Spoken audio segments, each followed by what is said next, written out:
आतापर्यंत आपण जे कन्सेप्ट घेतले त्याच्यावर आपण न्यूमेरिकल घेण्याचा प्रयत्न करूया आपण आता बघा क्वेश्चन बघा तुमच्यासमोर आहे आणि नेहमी लक्षात ठेवा तुमच्यासमोर मी जे कोणतेही न्यूमेरिकल जे पण घेईन ते न्यूमेरिकलमध्ये आपण कन्सेप्ट हे शिकायचा प्रयत्न करायचा की हे काय चाललं आहे आपलं ओके. तर लेट सी आपण हा क्वेश्चन आता पहिले वाचूया एकदा. मी पहिल्यांदा एक जस्ट रीड करतो त्याच्यानंतर आपण सॉल्व करायचा प्रयत्न करूया. A ray of light is incident on a glass plate making an angle of 60 degree with the normal at the point of incidence. If the reflected and refracted rays are perpendicular, find the refractive index of glass. मी परत एकदा बोलण्याचा प्रयत्न करतो कोणतेही सम जर असेल समजा कमीत कमी 2 तरी वेळा तरी वाचा. आता मी परत एकदा पहिलं सेंटेन्स वाचतो बघा. अ रे ऑफ लाईट आणि याचा डायग्रामॅटिकली रिप्रेझेंट करायचा प्रयत्न करतो मी इथं. बघा इथे पहिलं काय दिलं आहे a ray of light is incident on a glass plate making an angle of 60 degree with the normal at the point of incidence. म्हणजे आपलं काय बाळांनो हे बघा हे ना आपलं नॉर्मल आहे. Let's learn with the help of diagram. मी परत एकदा सांगण्याचा प्रयत्न करतोय. आता ही रे जी आहे ती इन्सिडन्स झालेली आहे आपली. ही रे जी इन्सिडन्स झाली ती किती आली 60. ठीक आहे सिंपल जी गोष्ट आहे एअरमधूनच इन्सिडन्स झाली बघा हे ऑन ग्लास झाली ना म्हणजे हा वरचा एअर असेल आणि खालचा काय असेल बाळांनो ग्लास असेल. त्याच्यानंतर इथे काय सांगितलंय बघा if the reflected ray and refracted ray याचा अर्थ सिंपल आहे. एक रे इन्सिडन्स झाली तर इन्सिडन्स रे झाल्यानंतर बघा नेहमी लक्षात ठेवा त्याचं एक तर रिफ्रॅक्शन होतं आणि रिफ्लेक्शन होतं. तर ह्याला म्हणतात आपण बाळांनो काय म्हणतात ह्याला रिफ्लॅक्शन. आणि परत एकदा अजून एक झाली that is nothing but the refraction. अजून एक तुम्हाला एक सांगण्याचा प्रयत्न करतो या सममध्ये तर विचारलं नाही परंतु एक नॉर्मली सांगतो. ही इन्सिडन्स रे या इन्सिडन्स रेची एनर्जी असते ही रिफ्लॅक्टेड एनर्जी आणि रिफ्रॅक्टेड एनर्जी दोघांची मिळून असते म्हणजे इक्विलिब्रियम इनडायरेक्टली फॉर्म होतं त्यामध्ये. म्हणजे energy of incidence ray is equal to reflected ray and refracted ray दोघांची एनर्जी मिळून जेवढे असते. आता हा जो अँगल आहे मी इथे नॉर्मली सॉल्व करायचा प्रयत्न करतो. मी नाव देतो काहीतरी हा ह्याला ए नाव दिलं ह्याला बी नाव दिलं ह्याला सी नाव दिलं आणि ह्याला डी नाव दिलं. फॉर द कन्व्हेन्शन ऑनली समजण्यासाठी सोपं जातं. मला माहीत नाही याचा यूज होणार की नाही. आता ही रिफ्लॅक्टेड आहे बघा हिला काय म्हणतात बी सी रिफ्लॅक्टेड आहे तर ह्याचा अँगल काय आहे ना बाळांनो 60. तुम्हाला माहिती आहे angle of incidence is equal to always angle of reflection. ही गोष्ट नेहमी लक्षात ठेवा. Angle of incidence is always equal to angle of reflection. हे झालं हे 60 झालं. आणि इथे काय बोललेत मला सांगा हे बघा इथे काय दिलंय reflected and refracted ray are perpendicular to each other. बघा हा सेंटेन्स नीट वाचा जरा. ठीक आहे परत एकदा बोलण्याचा प्रयत्न करतो. नीटचे मी खरं सांगतोय नीटचे फिजिक्सचे सम ऑलवेज मी गॅरंटी देतो आउट ऑफ मार्क पडायला पाहिजे फिजिक्सच्या नीटमध्ये एक्झाममध्ये एवढे सोपे असतात. बघा परत एकदा सांगतो if the reflected and refracted ray are perpendicular to each other तर मला एक सांगा ही दोघांचं मध्ये अँगल किती येणार 90 डिग्री. परपेंडिक्युलर बोललेत ना इथे म्हणजे इथे अँगल काय येणार इथे 90 डिग्री.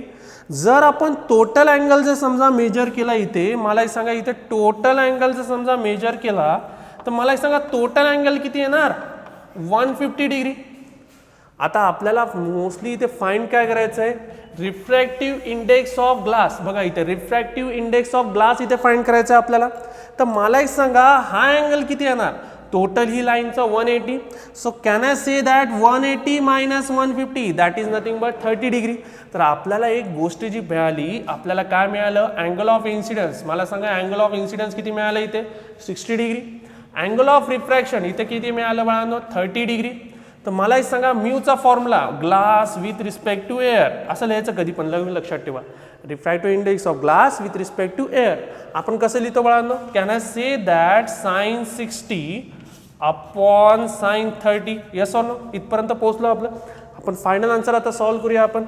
आणि विथ द हेल्प ऑफ बघा इथे काय ना ए म्यू जी मला सांगा साइन 60ची व्हॅल्यू काय येणार √3/2 आणि मला हे सांगा साइन 30ची व्हॅल्यू काय येणार इथे 1/2. सगळ्यांना माहिती आहे आय होप. बघा इथे 2 and 2 कॅन्सल तर इथे मला सांगा A mu G is equal to काय येणार √3.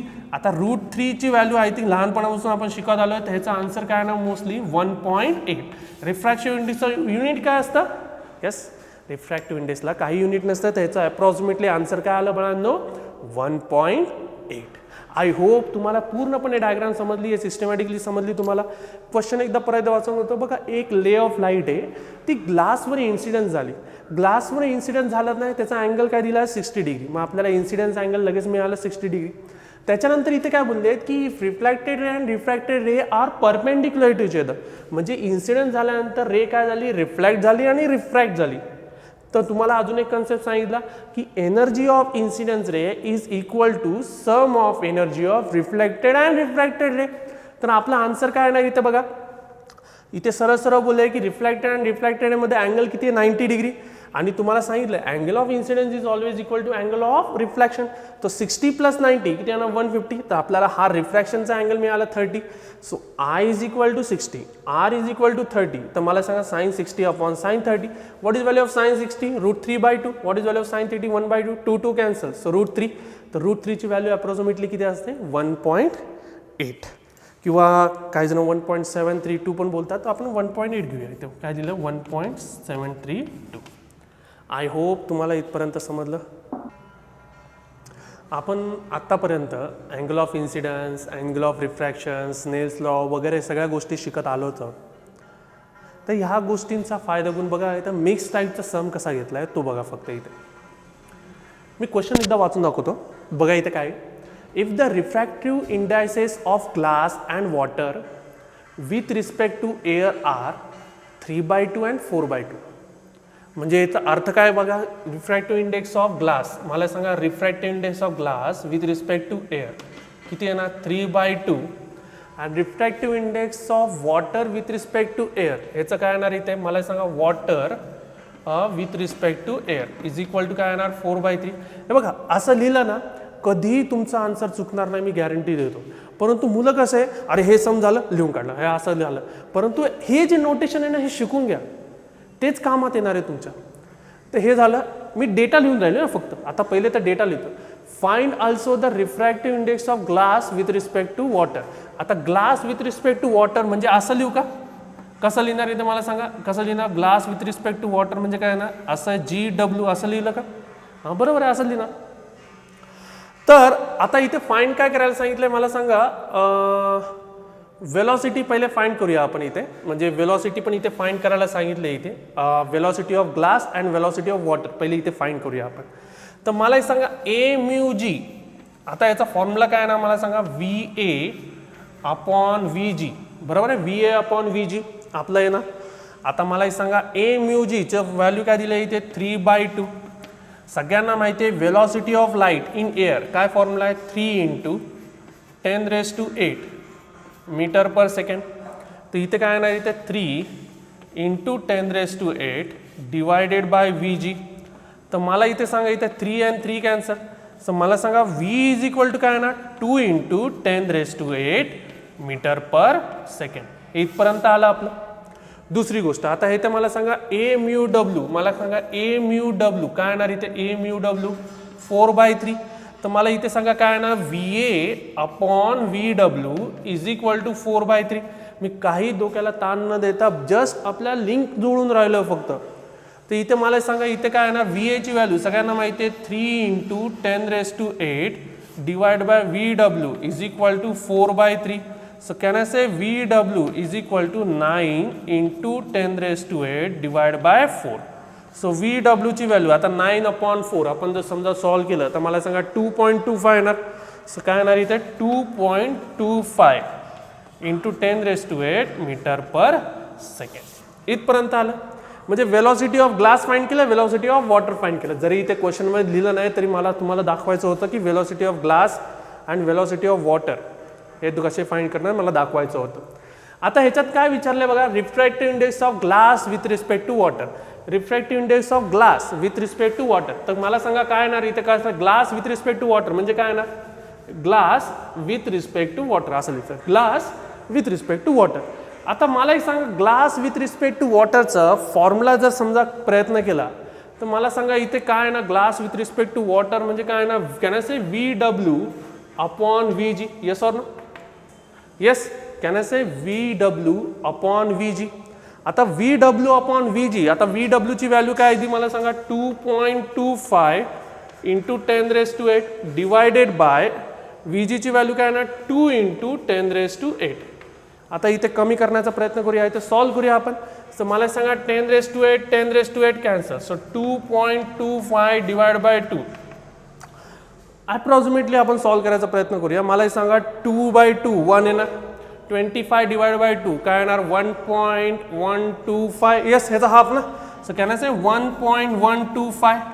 हा आपला रिफ्रॅक्टिव्ह इंडेक्स आला of glass with respect to water. समजा उलटं विचारलं असतं. उलटं म्हणजे कसं असं विचारलं असतं, the refractive index of water with respect to glass. ह्याचं रेसिप्रोकल घेतलं असतं 1/1.125. ह्याचं रेसिप्रोकल घेतलं असतं, आपलं आन्सर आलं असतं. आय होप तुम्हाला पिक्चर समजला. येस. नेक्स्ट क्वेश्चन बघा इथे आपला. नेक्स्ट क्वेश्चन इथे काय दिला आहे बघा. हा क्वेश्चन विचारला होता नीट एक्झाम 1999ला. नीट एक्झाम 1999ला हा क्वेश्चन विचारला होता. The wavelength of light of frequency 100 hertz. Option बघा काय दिलं आहे. A 2 × 10⁶ metres, B 3 × 10⁶ metres, C 4 × 10⁶ metre and D 5 × 10⁶ metres. आता तुम्हाला सगळ्यांना माहिती आहे फॉर्म्युला काय असतो आपला वेलॉसिटीचा फॉर्म्युला काय n × lambda, where v is nothing but the velocity, n is nothing but the frequency and lambda is nothing but our wavelength. So आपण जर समजा वेलॉसिटी फाइंड केली तर VA इज इक्वल टू काय येणार इथे 3 × 10⁸ मीटर पर सेकंड. हे आपलं आलं. समजा फ्रिक्वेन्सी इथे काय दिली बघा f इज इक्वल टू काय दिले बाळांनो इथे 100 हर्ट्स इथे दिलंय. So can I say lambda इथे फाइंड करूया आपण. आता एक काम करूया, रिस्पेक्टेड व्हॅल्यूज त्यामध्ये आपण सबस्टिट्यूट करूया. तर इथे काय येणार बघा इथे 3 × 10⁸ is equal to can I say फ्रिक्वेन्सीची व्हॅल्यू काय दिली आहे n is nothing but 100 multiply by lambda. So can I say 3 × 10⁸ is equal to 10² × lambda. So can I say 3 × 10⁶ is equal to lambda.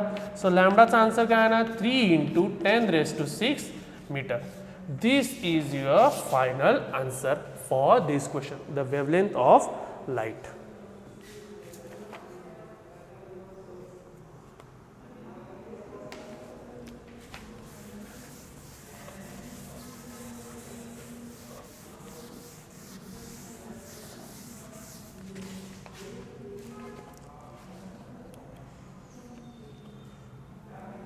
Next question बघा इथे. Next question मी लिहून दाखवतो तुमच्या समोर. क्वेश्चन काय the reddish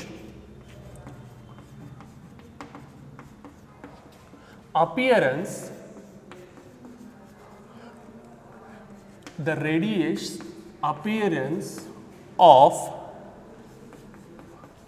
the sun at sunrise and sunset is due to.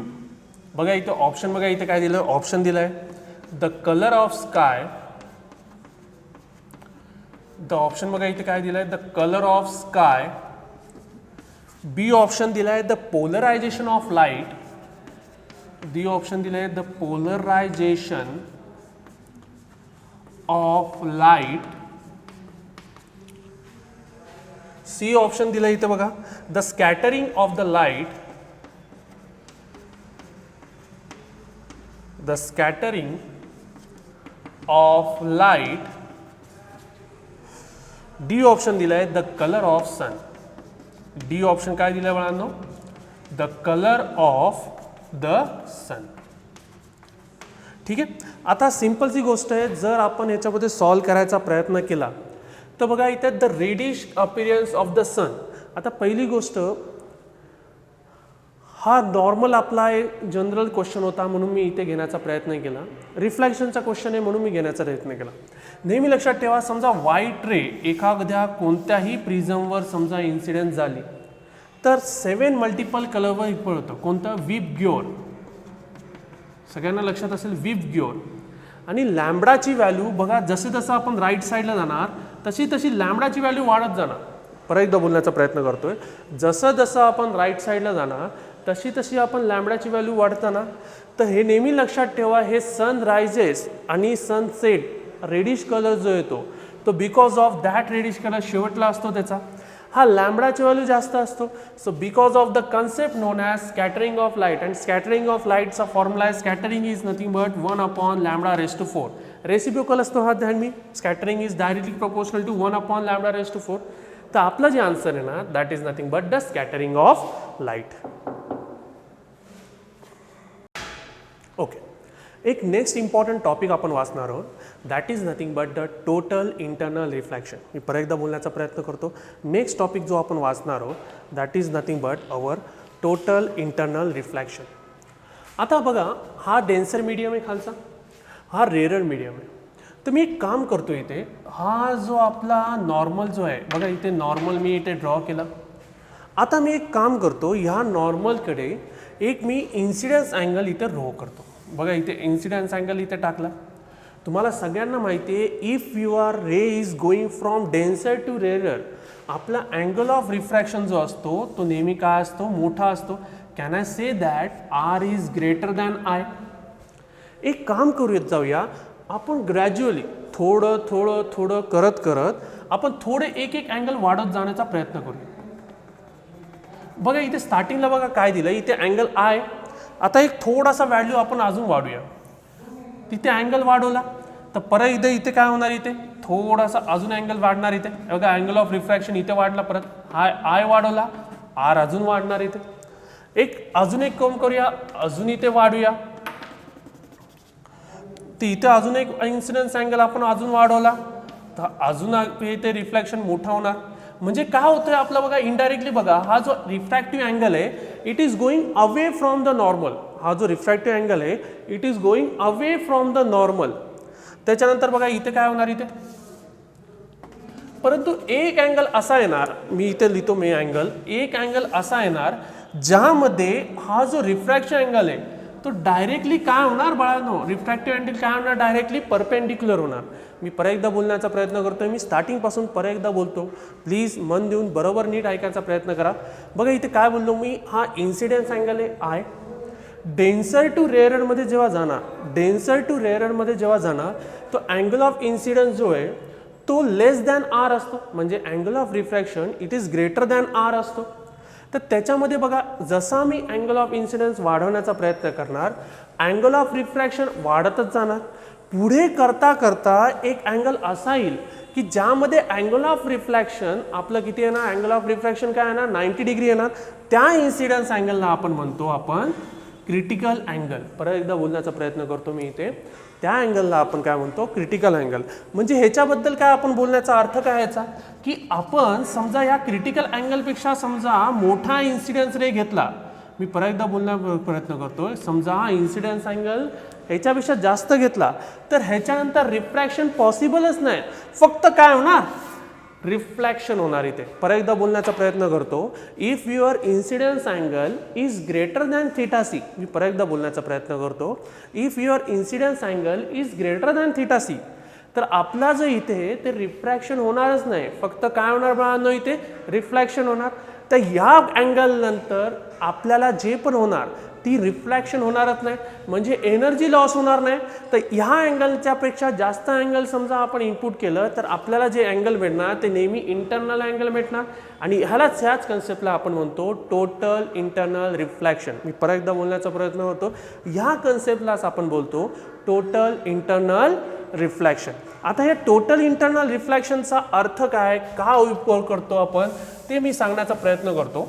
हे मी इकडचं rough करून टाकतो आणि लेट सी तुम्हाला समजतंय का. प्लीज मला बरोबर कमेंट बॉक्समध्ये रिप्लाय केला तरी चालेल, प्लीज एकदा सांगत जावा. बघा इथे काय करण्याचा प्रयत्न करतोय मी, डेन्सर मीडियम आहे ह्याची म्यू डी बोलतो, इथे ह्याला रेरर मीडियम आहे तर ह्याला म्यू आर बोलतो. आय होप तुम्हाला सगळ्यांना इथपर्यंत आलेलं आहे. आणि मी क्रिटिकल अँगल घेतो इथे, तर क्रिटिकल अँगल समजा इन्सिडेंट झाला तर मला एक सांगा इथे जो आपला रिफ्रॅक्शन अँगल आहे तो काय येणार बाळांनो, इथे 90 डिग्री येणार.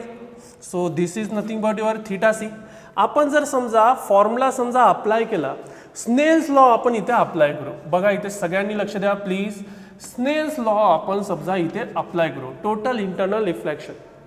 तर स्नेल्स लॉ अप्लाय केल्यानंतर मला सांगा काय येणार, इथे mu d multiply by sine theta c is equal to इथे काय येणार बाळांनो mu r is equal to into काय येणार इथे sine 90. What is value of sine 90 1. So can I say mu d into sine theta c is equal to mu r. का mu r काय sine 90 ची व्हॅल्यू काय येणार इथे 1 येणार. So can I say that sign theta c is equal to mu r upon mu d. Yes or no. आता जर मला एक सांगा तुम्ही इन्सिडन्स कुठून करताय डेन्सर टू रेअरर करताय. इन्सिडन्स कुठून करताय डेन्सर टू रेअरर करताय. तर आपला जो आहे तो रिफ्रॅक्टिव्ह इंडेक्स आपल्याला काय मिळणार रिफ्रॅक्टिव्ह इंडेक्स आपल्याला काय मिळणार mu d upon mu r. बरोबर बोलताय. तर ह्याचं काय येणार आपल्याला mu r with respect to d. Okay. So mu d upon mu r. तर आपल्याला इथे आन्सर काय मिळणार बघा इथे can I say sine theta c is equal to मला सांगा इथे काय येणार can I say 1 upon mu. So theta c is equal to काय येणार इथे साइन इनवर्स 1 अपॉन म्यू. हा आपला फॉर्म्युला आला. This is nothing but the total internal reflection. आता या टोटल इंटरनल रिफ्लेक्शनचे फायदे फार आहेत. नेहमी लक्षात ठेवा total internal reflection for the diamond. जर तुम्ही डायमंडकडे बघितलं तर डायमंडचा अँगल असतो 24 डिग्री 4 मिनिट्स. मी परत एकदा बोलण्याचा प्रयत्न करतो. डायमंडचा जो अँगल असतो तो असतो 24 डिग्री 4 मिनिट्स. तर ह्याच्याने आपण हे चेक करू शकतो it is a actual diamond or not. नेहमी लक्षात ठेवा आपल्या जे केबलचे वायर असतात ब्लॅक कलरचे ब्लॅक कलरच्या वायरी जे असतात त्यामध्ये कोर आणि क्लॅडिंग लावलेलं असतं. त्या कोर आणि क्लॅडिंगमध्ये नेहमी जी आपली पॉवर जाते ती आतूनच जाते. तर त्याच्यामुळे कोर आणि क्लॅडिंगमुळे आपल्या याच्यात रिफ्रॅक्शन होत नाही. म्हणजे पॉवर जी आहे ती ब्लॅक कलरच्या वायरमध्येच राहते. नेहमी लक्षात ठेवा हे. त्याच्यानंतर लेझर लाईटसाठी नेहमी लक्षात ठेवा लेझर लाईटचं बीम करण्यासाठी जेव्हा लाईट आपण देतो त्या लेझर लाईटसाठी आपल्याला हा टोटल इंटरनल रिफ्रॅक्शन आपल्याला यूज होतो. फायदे तर समजले तुम्हाला. मी परत एकदा सांगण्याचा प्रयत्न करतो हे टोटल इंटरनल रिफ्रॅक्शन ह्याच्यावरनं नीटमध्ये खूप क्वेश्चन येतात. सिंपल क्वेश्चन येतात. हे बघा हे जर समजलं तर मला नाही वाटत की काही प्रॉब्लेम येणार नीटच्या क्वेश्चनमध्ये. मी परत एकदा बोलण्याचा प्रयत्न करतो. टोटल इंटरनल रिफ्रॅक्शनचा अर्थ काय the angle of incidence at which the refraction is 90 degree. आता इन्सिडन्स अँगल थीटा सी पेक्षा समजा जास्त अँगलचं समजा इनपुट केला आपण डेन्सर मीडियममधून तर आपलं रिफ्रॅक्शन होणारच नाही. फक्त काय होणार रिफ्लॅक्शन होणार. So that is good news. काय याचा फायदा काय कारण की टोटल इंटरनल रिफ्रॅक्शन झाल्यामुळे आपल्याला रिफ्रॅक्शन काही होत नाही. म्हणजे एनर्जीचा लॉस काही होत नाही. जी इन्सिडन्स केली ती रिफ्लॅक्ट होते परत रिफ्लॅक्ट होते. असं रिफ्लॅक्ट करत करत ती ट्रान्समिट व्हायला फार मदत होते because of the this concept. त्यामुळे ह्या कन्सेप्टचा फायदा नेहमी लक्षात ठेवा लोकल कामासाठी फार यूज होतो.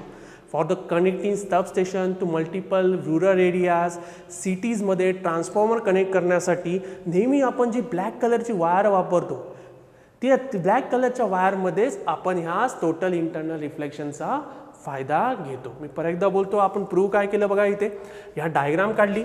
थीटा सी आपला इन्सिडन्स अँगल आला 90 डिग्री आपला रिफ्लॅक्शन अँगल आला. तर मलाही सांगा इथे काय आला mu d into sine theta c is equal to mu r into sine 90. Snell's law आपण अप्लाय केला. तर स्नेल्स लॉ आपल्याला करणार मिळाला mu d into sine theta c is equal to mu r into sine 90. So mu d into sine theta c is equal to mu r. So sine theta c is equal to mu r upon mu d. आता आपण denser to rarer जातो. Denser to rarer जातोय तर आपला थीटाचा फरक काय refractive इंडेक्सचा formula काय आहे ना mu d upon mu r. So mu d upon mu r आहे. तर इथे mu r upon mu d येतो आपण 1 अपॉन म्यू घेऊया. तर sine theta c is equal to 1 upon mu. So theta c is equal to sine inverse 1 upon mu. ह्या पद्धतीने आपण सॉल्व्ह केलं. That's all for your total internal refraction. Next question बघा इथे तुमच्यासमोर दिलं आहे बघा. Which of the following is not due to total internal reflection? Option बघा इथे काय work of optical fibres. B option आहे बघा इथे वर्क ऑफ ऑप्टिकल फायबर्स. हे टोटल इंटरनल रिफ्रॅक्शनमध्ये मी तुम्हाला शिकवण्यानं सांगितलं बघा. टोटल इंटरनल रिफ्लॅक्शन कशामध्ये यूज होतं ऑप्टिकल फायबरमध्ये यूज होतं. त्याच्यानंतर बघा मिरेज ऑफ हॉट समर म्हणजे रिफ्लॅक्शन होतं त्यामध्ये यूज होतं. डायमंडची ॲक्युरेसी चेक करायला पण यूज होतं. इथे मी तुम्हाला सांगितलं अँगल किती असतो 24 डिग्री 4 मिनिट्स. आणि हा कन्सेप्ट यूज होत नाही. हा कन्सेप्ट कुठे यूज होतो फक्त रिफ्रॅक्शनमध्ये हा कन्सेप्ट यूज होतो. हा कन्सेप्ट कुठे यूज होतो बाळांनो फक्त रिफ्रॅक्शनमध्ये. The difference between apparent and real depth of the point कुठे यूज करतो नेहमी आपण रिफ्रॅक्शनमध्ये. So option B is your correct option for this. Okay. आपण रफ करूया.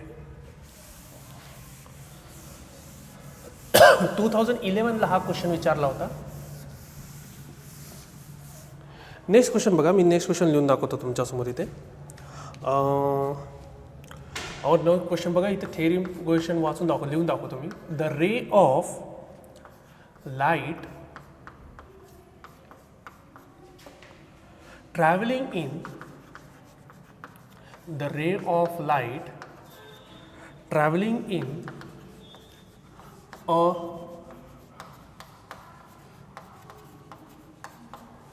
transparent medium of refractive index mu falls on a surface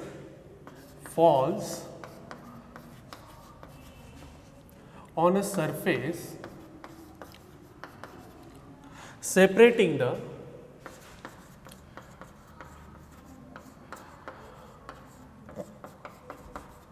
the medium from air at an angle of incidence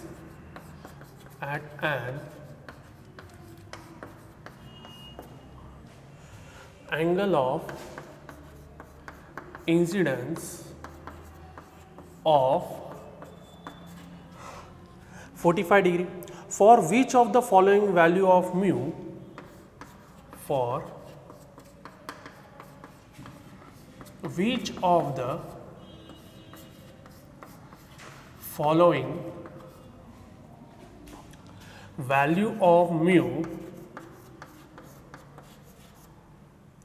the ray can undergo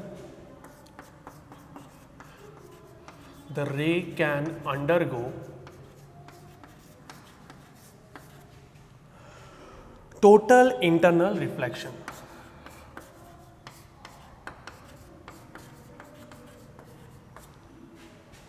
Ray can undergo total internal reflection.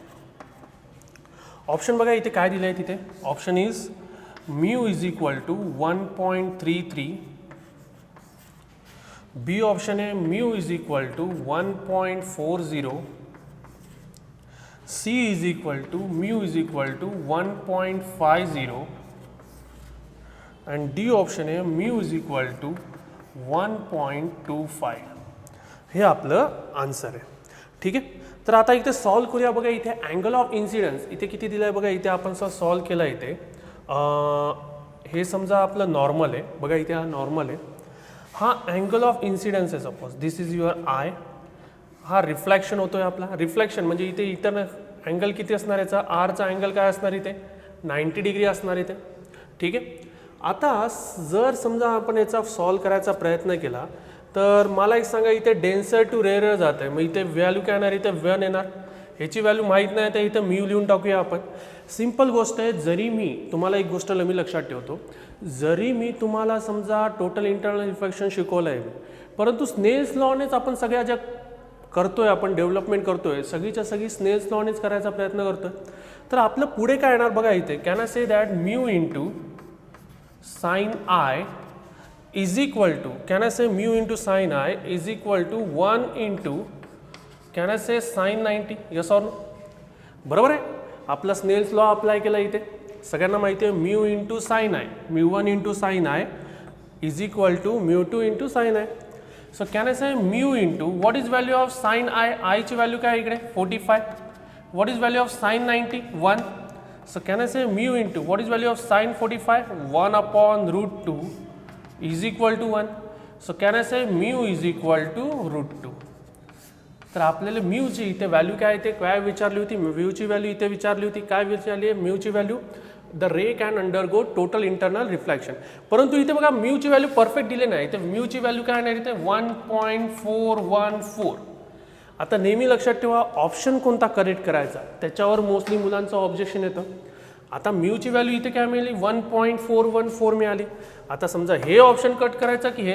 नेहमी लक्षात ठेवा refractive index ह्याच्यापेक्षा जेव्हा जास्त असेल when it is greater than 1.414 तेव्हा आपलं total internal reflection होणार. So our option will be a C is the correct option.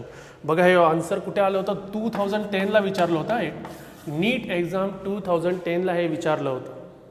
ठीक आहे, आय होप तुम्हाला सगळ्यांना समजलं आहे. ओके, नेक्स्ट क्वेश्चन बघा इथे काय दिलं आहे. बघा इथे the frequency of light wave in a material is 2 × 10⁻14 hertz. बघा इथे फ्रिक्वेन्सी काय दिली आहे इथे 2 × 10⁻14 hertz. The wavelength is, wavelength काय दिली इथे बघा सांगा 5000 आर्मस्ट्रॉंग. आता ह्याला मीटरमध्ये कन्वर्ट केलं तर काय ना 5000 × 10⁻−10 metre.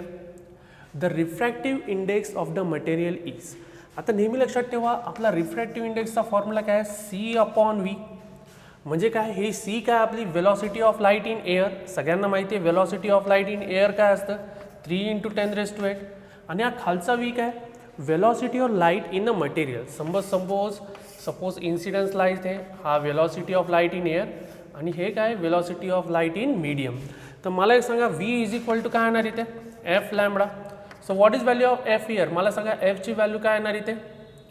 Can I say 2 × 10⁻14. What is value of lambda 5000 × 10⁻−10.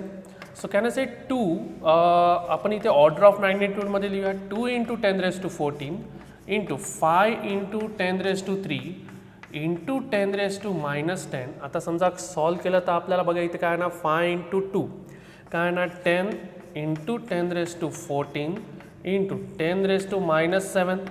तर मला एक सांगा इथे काय येणार बाळांनो.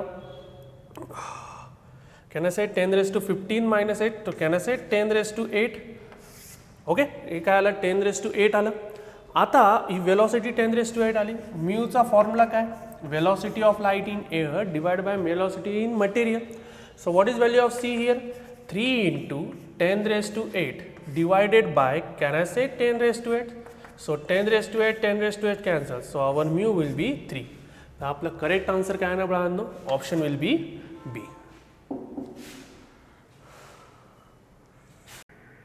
ओके, नेक्स्ट क्वेश्चन बघा. हा पण टोटल इंटरनल रिफ्लॅक्शनचा क्वेश्चन आहे. नीटच्या एक्झाममध्ये 2007 साली विचारला गेला होता हा question.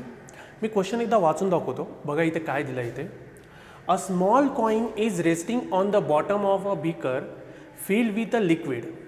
A ray of light from the coin travels up to the surface of liquids and moves along its surface. How fast the light traveling in the liquid? बघा इथे question काय विचारलं आहे. बघा इथे अ स्मॉल कॉइन. बघा हा diagram काढली इथे बघा डायग्राम दिली आहे त्यांनी. अ स्मॉल कॉइन बघा हा स्मॉल कॉइन बॉटमला आहे. ठीक आहे, फिल्ड विथ लिक्विड. त्याच्यानंतर काय केलं a ray of light from the coin travels all over the surface. Liquid and moves along the surface. म्हणजे हा कॉइन काय होतोय वरती वरती वरती इथे इथे होतोय आणि इथे फ्लोट होतोय. ह्याचा अर्थ काय बघा इथे आपली व्हॅल्यू इथे होती आता वरती गेली. म्हणजे इथे टोटल इंटरनल रिफ्लेक्शनचा फॉर्म्युला इथे यूज करणार. म्हणजे कॉइन जो आहे तो आता फ्लोट होतोय. Can I say total internal reflection. मी परत एकदा बोलण्याचा प्रयत्न करतो. इथे कोणताही फॉर्म्युला तुम्ही यूज नका करत जाऊ. डायरेक्टली बघा हा रेअरल मीडियम आहे तर इथे म्यूची व्हॅल्यू काय असणार इथे 1. एवढं लक्षात ठेवा. हे खाली लिक्विड आहे तर इथे μL लिहूया आपण. काय लिहूया आपण μL. लिक्विड आहे तर μL लिहूया. जर आपण आता सॉल्व करायचा प्रयत्न केला स्नेल्स लॉ आपण अप्लाय करूया. बघा इथे काय अप्लाय करूया बाळांनो स्नेल्स लॉ अप्लाय करूया. तर स्नेल्स लॉ आपण अप्लाय केलं तर मला सांगा स्नेल्स लॉ अप्लाय केल्यानंतर काय येणार इथे μL × sin IC. बघा इथे लिहिलं आहे IC. μL × sin IC is equal to 1. इथे म्यूची व्हॅल्यू काय 1 मल्टिप्लाय बाय sin 90. बघा इथे काय आहे ना 1 × मल्टिप्लाय बाय sin 90. आता μL आता जर सॉल्व करायचा प्रयत्न केला μL × sin IC is equal to 1 × 1. So can I say μL × sin IC is equal to 1. आता एक काम करूया. जर आपण ह्या गोष्टीकडे लक्ष दिलं तर मला एक सांगा ह्याचा सेपरेट ट्रायंगल आपण इथे ड्रॉ करूया. तर सेपरेट ट्रायंगल जर समजा इथे ड्रॉ केला तर मला एक सांगा हा बघा असं ट्रायंगल येईल. ठीक आहे, ह्याचं डिस्टन्स किती आहे बाळांनो ह्याचं डिस्टन्स आहे 3 आणि याचं वर्टिकल डिस्टन्स किती आहे बाळांनो 5. याचं वर्टिकल डिस्टन्स काय आहे बाळांनो 5. So this is nothing but i. तर मला एक सांगा साईन आयची व्हॅल्यू काय आहे. What is value of sine i. बरोबर केलं इथे 4 आहे. सॉरी इथे 4 आहे ना. आणि साईन आय ह्याचा आपण जर हायपोथेनस सॉल्व केला तर इथे काय येणार 5 येणार इथे. तर साईनचा फॉर्म्युला काय असतो ऑपोजिट अपॉन हायपोथेनियस. तर आपलं इथे काय येणार 3/5. आय होप सगळ्यांना हे 5 कसं आलं सगळ्यांना पायथागोरस थेरम सगळ्यांना माहिती आहे. 3 square plus 4 square is equal to 9 plus 16 25. Square root of 25 is 5. सो साईन आयची व्हॅल्यू काय आली 3/5. तर ह्या साईन आय सीची व्हॅल्यू आपण पुट करूया. सो आपल्याला काय मिळणार इथे बघा mu L into 3/5 is equal to 1. तर मला सांगा इथे mu L is equal to काय येणार इथे mu L is equal to काय येणार इथे 5/3. आता मला एक सांगा हे जे म्यू एल आपल्याला मिळालं ते म्यू एल काय मिळालं आपल्याला refractive index of liquid with respect to A. मग याला असं लिहू शकतो का liquid with respect to A. याचा फॉर्म्युला काय मिळालं VA/VG. आपल्याला फाइंड काय करायचं how fast the light is travelling in the liquid म्हणजे वेलॉसिटी ऑफ लिक्विड आपल्याला फाइंड करायचे. सो इथे VL लिहून टाकूया आपण. बघा इथे VL लिहिलं. सो ह्याचा व्हॅल्यू काय येणार याची 5/3. सो कॅन आय से इथे काय येणार 3 × 10⁸. Velocity of light in air काय असणार 3 × 10⁸ डिवाइड बाय VL. सो VL is equal to 9 × 10⁸ divided by 5. सो VL आपण सॉल्व करूया आपण. आता VL सॉल्व कर 9 5पेक्षा मोठाच आहे माझ्या मते. मग C बघा A आणि B ऑप्शन तर नाही येणार माझ्या मते. तर इथे बघा 9 divide by 5 can I say 1.8. So आपला आन्सर काय येणार 1.8 × 10⁸ metre per second. I hope बघा सगळ्यांना लक्षात येऊन राहिलं आहे. मी काही इथे हे नाही तुम्ही जो ऑब्झर्व करत असाल एक क्वेश्चन किती सोपे आहेत. जस्ट इनपुट ह्याच्यात पूर्णपणे वाहून जा. मी तो तुम्हाला खरं सांगतो सिरियसली. काही ह्याच्यामध्ये दडपण घेण्यासारखं काही गोष्टी नाही. सिम्पल क्वेश्चन्स आहेत. कन्सेप्च्युअल कन्सेप्ट्स आहे. मी तर बोलतो आपण आजपर्यंत काहीच शिकलो नाही. टोटल इंटरनल रिफ्रॅक्शन पण काही शिकलो नाही. फक्त आपण एकच शिकलो स्नेल्स लॉ. बस या स्नेल्स नॉलेज आपण सगळे हे सम सॉल्व करून राहिलो. Okay. Hello students. Next question बघा इथे नीटला 2000मध्ये हा क्वेश्चन विचारला होता. मी तुमच्यासमोर क्वेश्चन वाचून दाखवतो. बघा इथे क्वेश्चन काय a beam of light compose of red and green rays is incident obliquely at a point on the surface of the rectangular glass slab. When coming out on the opposite parallel face, red and green rays emerge from. बघा simple एक question इथे काय विचारलं बघा light रे जो आहे ते बघा एक लाईट रे जो आहे incidence obliquely on the rectangular glass slab. बघा याच्यावर इथे इन्सिडेंट झाला. आता इथे नेहमी लक्षात ठेवा कोणताही रे समजा इम्पॉर्टन्स झाला तर मला माहिती आहे इथे काय होतं विबग्योर. विबग्योरचा अर्थ काय हे 7 डिफरंट कलरमध्ये आपल्याला इथे दिसतं इथे.